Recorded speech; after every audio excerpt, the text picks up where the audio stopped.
Les voyous n'ont pas le droit de poursuivre les flics. La botte de l'agent Jake Warren s'abat sur la photographie. Parc commémoratif. Le matin. Les joggeurs s'immobilisent. Une femme avec une poussette s'arrête. 15 personnes regardent. Personne n'aide. Grant est allongé face contre terre sur l'allée. Les mains attachées avec des colliers de serrage. 64 ans. Le genou de Warren s'enfonce dans sa colonne vertébrale. Warren écrase son talon. Le cadre en verre éclate. L'image se déchire. Il ramasse des morceaux et les laisse tomber sur les cheveux argentés de Grant comme de la confetti. Tu m'entends, vieil homme? Warren saisit le col de Grant, tire sa tête en arrière, leur visage à quelques centimètres. Les papiers ne changent rien.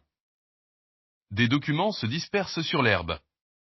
Sous-officiels, tampons légaux, preuve que Warren ne comprend pas encore.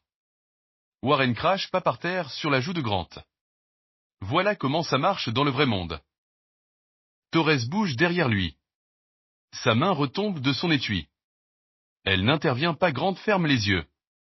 2 ans de préparation, détruits en 30 secondes. Un téléphone se lève, puis un autre, puis 5 de plus, des étudiants, des employés pressés traversant le parc, une maman avec une poussette. Tous pointent leur caméra sur la scène de l'allée du parc commémoratif. Personne n'avance. Personne ne dit stop. Ils se contentent d'enregistrer. Warren ne remarque rien.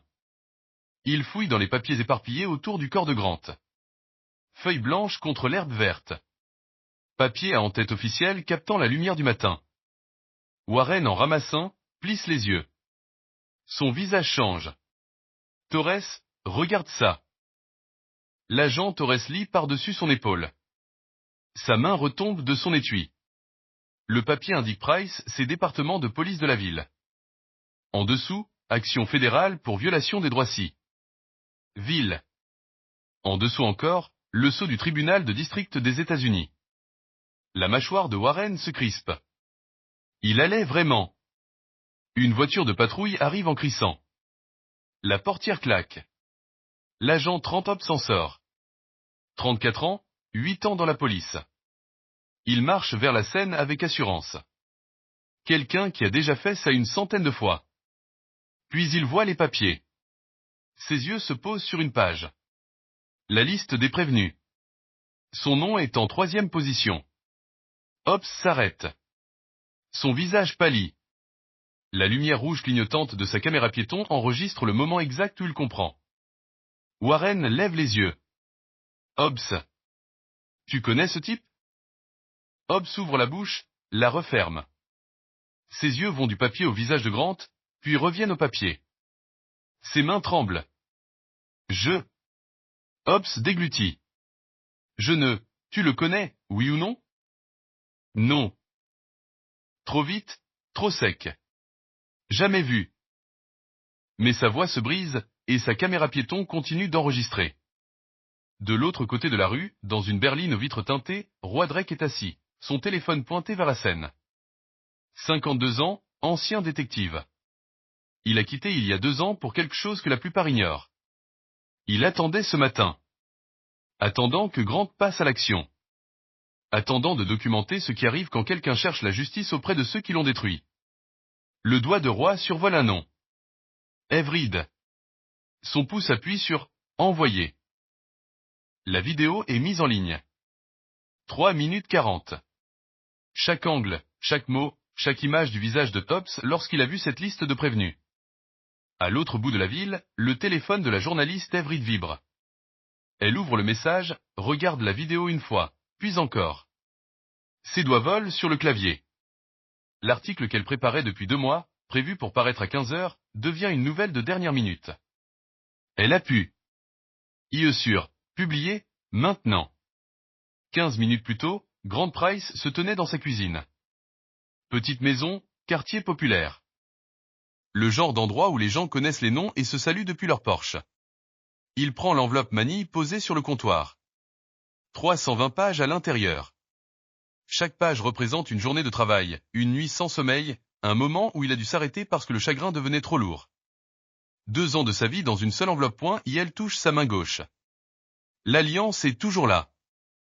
Claire est partie depuis 1 an maintenant. Crise cardiaque, avait dit le médecin, mais Grant connaît la vérité. On peut mourir d'un cœur brisé. Il l'a vu arriver. Il a vu sa femme s'éteindre après qu'ils aient enterré leur fils. Il ferme les yeux, murmure 4 mots, pour Yann, pour Claire. Le chemin jusqu'au commissariat fait exactement 2,1 km. Grant l'a mesuré, planifié. Il part à 8h45, arrive à 9h30. Le bureau d'enregistrement ouvre à 10h. Largement le temps. Il ne prend pas la voiture parce qu'il veut ressentir chaque pas. Il veut se souvenir de ce matin pour le reste de sa vie. Le matin où il a enfin fait quelque chose.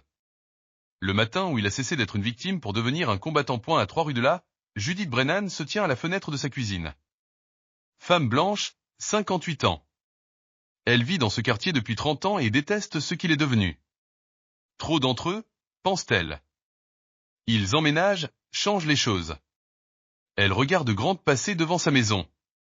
Grand homme noir, cheveux gris, marchant d'un pas assuré, portant quelque chose. Elle prend son téléphone, compose le 911. L'opérateur répond, 911, quelle est votre urgence? Il y a un homme suspect qui marche dans le quartier. Judith garde une voix calme, citoyenne concernée.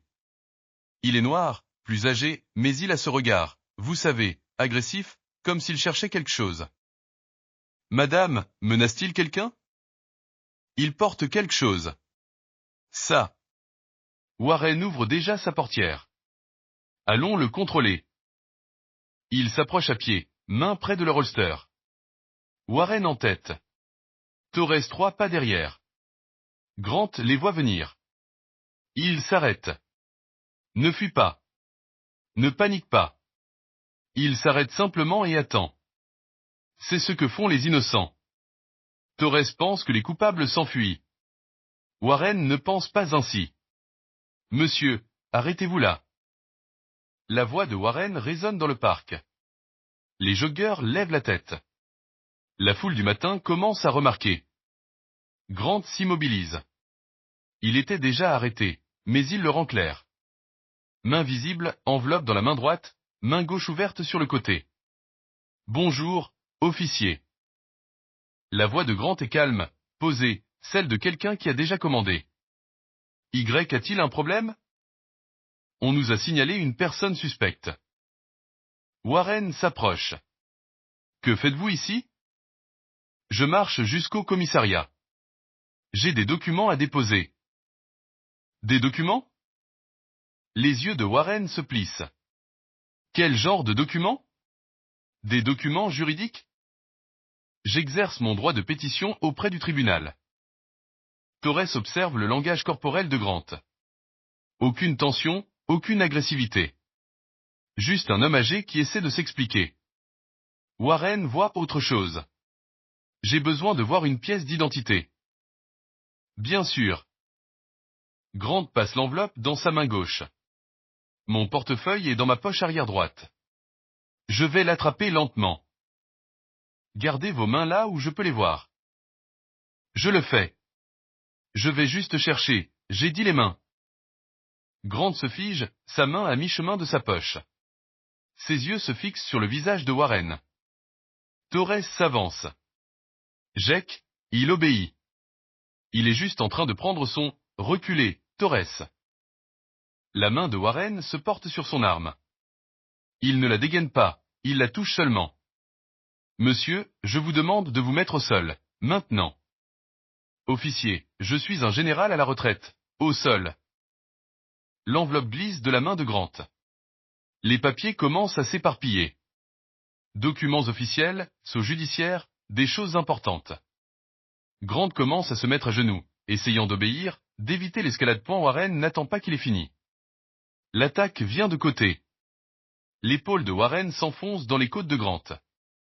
Ils tombent tous les deux. Le visage de Grant frappe le béton du trottoir. L'enveloppe explose. 320 pages se dispersent sur l'herbe et le bitume. Torres ne bouge pas. N'aide pas. Elle reste simplement là à regarder tandis que Warren tord les bras de Grant derrière son dos. Les colliers de serrage sortent. Warren les tire fort. Trop fort. Les poignets de Grant deviennent immédiatement rouges.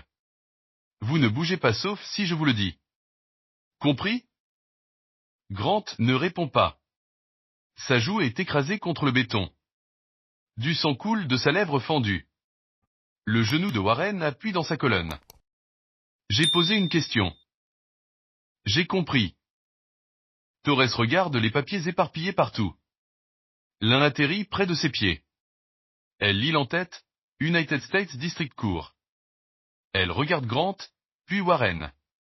Sa caméra piéton enregistre tout.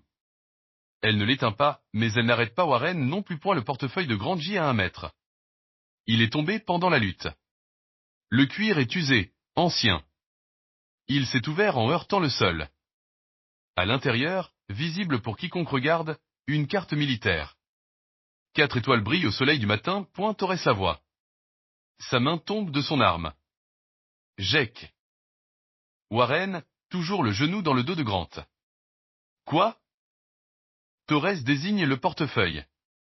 Warren regarde, voit la carte, voit les étoiles. Son visage ne change pas, et alors? Les cartes peuvent être fausses. Tout le monde peut imprimer ça. Il appuie encore plus son genou point les mains de. Warren fouille vite, vidant les poches. Portefeuille, lunettes de lecture, clé, une petite photo plastifiée, les bords usés d'avoir été touchés. Warren prend le portefeuille, l'ouvre. Carte militaire, badge d'accès au Pentagone, permis de conduire. Ça peut être faux. Warren jette le portefeuille. Torres le ramasse, examine la carte militaire.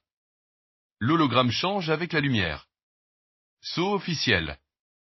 Marquage de sécurité. Jake, ça a l'air vrai. Tout a l'air vrai, jusqu'à vérification. Warren prend la photo. Uniforme militaire de cérémonie. Un jeune homme souriant. Galon de capitaine sur ses épaules. C'est qui? Ton petit ami? La respiration de Grant change. Première fissure dans son calme. Warren laisse tomber la photo. Elle atterrit face visible, à côté de la tête de Grant point une troisième voiture de patrouille arrive. Le sergent Luis Vega en sort. 45 ans. 20 ans dans la police. Vétéran d'Irak. 2 tours. Vega observe la scène. Vieil homme noir, face contre terre. Des papiers partout. Qu'est-ce qu'on a? Warren se redresse. Individu suspect. Arme possible. Sujet à refuser de se conformer. Vega regarde autour. Aucune arme visible. Juste des papiers, un vieil homme et des colliers de serrage. Où est l'arme? Il a saisi quelque chose. Torres dit doucement, son portefeuille. Vega ramasse la photo près de la tête de Grant. L'examine. C'est qui? Les yeux de Grant restent fixés sur la photo. Mon fils. Il, militaire. Rangé. Médecin de combat. 3 tours. Où est-il maintenant? La voix de Grant reste ferme, mais se brise dessous.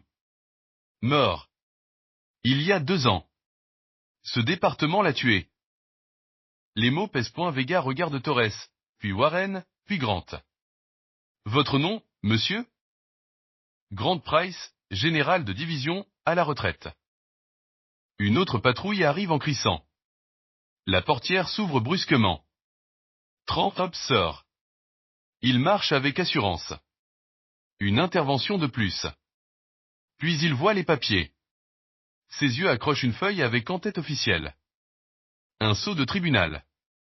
La liste des prévenus. S. Face visible. Son nom est là, 3e en partant du au point. Top s'arrête. Son visage devient livide. Sa caméra piéton clignote rouge, tout est enregistré. L'instant exact où ses yeux trouvent la page. L'instant exact où ses mains commencent à trembler. Torres le remarque. Hobbs. Ça va? Hobbs regarde le visage de Grant. La reconnaissance le submerge. Il connaît ce visage. Version plus âgée d'un visage déjà vu. Sur des photos. Dans des cauchemars. Hobbs. La voix de Vega est tranchante. Vous connaissez cet homme? Le mensonge sort, rauque. Non. Il déglutit. Jamais vu. Mais sa voix se brise. Ses mains tremblent. Sa caméra enregistre tout point Grant tourne la tête. Regarde Hobbs droit dans les yeux. Leur premier regard en 2 ans. Officier Hobbs. La voix de Grant est calme, posée. Vous vous souvenez de mon fils, n'est-ce pas? Hobbs recule. Sa main va vers sa radio, son arme, n'importe quoi. Je ne vois pas de quoi vous parlez. Ian Price. Capitaine Ian Price. Vous lui avez tiré 5 balles dessus, ici, dans ce parc, il y a 2 ans, alors qu'il faisait son jogging. La tête de Torres se tourne brusquement vers Hobbs. Le visage de Vega se durcit. Warren regarde entre eux. De quoi il parle? La radio de Hobbs glisse de sa main, tombe au sol dans un craquement. Sa voix est à peine audible. C'était justifié. Il était désarmé. La voix de Grant tranche. Il tenait un téléphone, portait des écouteurs. Il n'a jamais entendu vos ordres. Il ne vous a pas refusé. Il écoutait de la musique. La foule a grossi. 20 personnes maintenant. Téléphone levé. Tout est filmé. Vega active sa radio. Dispatch, vérifiez l'identité de Grant Price dans la base militaire. Statique. Puis la voix de Nina Blake. Stand-by. 10 secondes de silence. Sa voix revient, tendue, professionnelle. Confirmé. Major général Grant Price. Retraité. 4 étoiles. Autorisation active. Accès Pentagone. Une pause. Sergent Vega, il a déposé plusieurs demandes d'information il y a 2 ans concernant une fusillade impliquant un officier. Victime, Ian Price. Vega ferme les yeux. Warren regarde les papiers éparpillés, le visage de Grant contre le béton, Hobbs qui recule. Détachez-le, dit Vega. Warren ne bouge pas, on a probablement. J'ai dit détachez-le, maintenant. Torres sort un couteau, coupe les liens plastiques. Les poignets de Grant sont rouges, marqués. Vega l'aide à s'asseoir. Monsieur, je m'excuse. Grant ne répond pas. Ses yeux restent fixés sur Hobbs. Hobbs est figé. Sa caméra enregistre toujours. Son visage est une confession vivante. Son téléphone sonne. Il n'y répond pas. Autour d'eux, les passants continuent de filmer. Tous les angles, tous les mots. Une femme met sa vidéo en ligne. Légende, ils viennent d'agresser un général. En 5 minutes, 800 vues.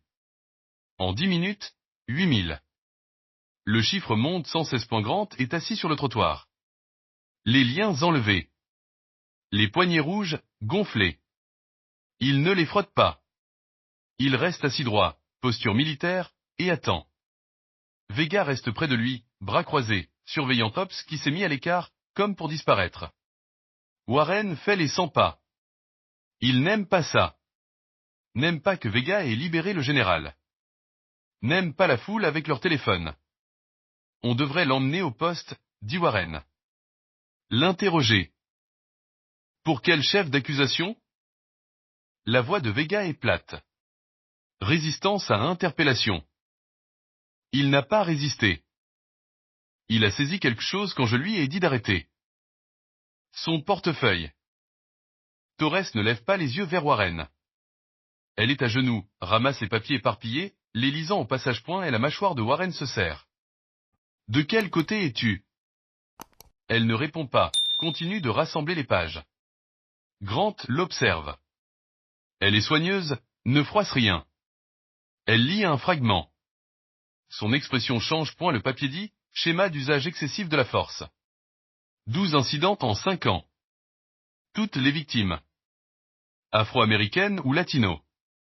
0 sanction disciplinaire. Torres lève les yeux, croise le regard de Grant. Quelque chose passe entre eux. Warren le remarque.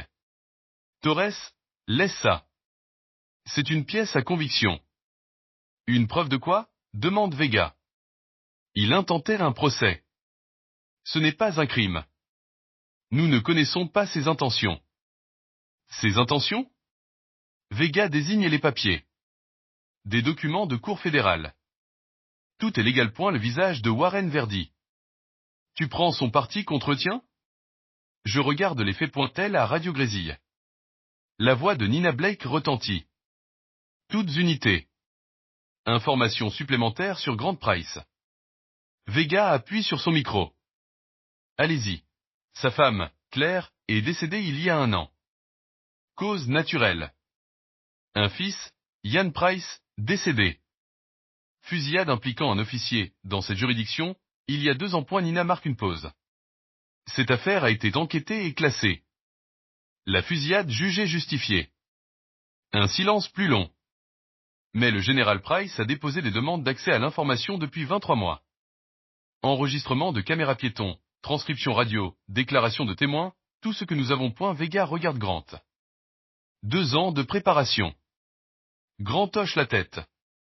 Chaque document, chaque témoignage, chaque mensonge que votre service a raconté au sujet de mon fils. Hobbs émet un son, entre la toux et le souffle coupé. Warren se tourne vers lui. Quel est ton problème? Rien. Hobbs évite son regard. Tu as l'air malade. Je vais bien. Mais ce n'est pas le cas.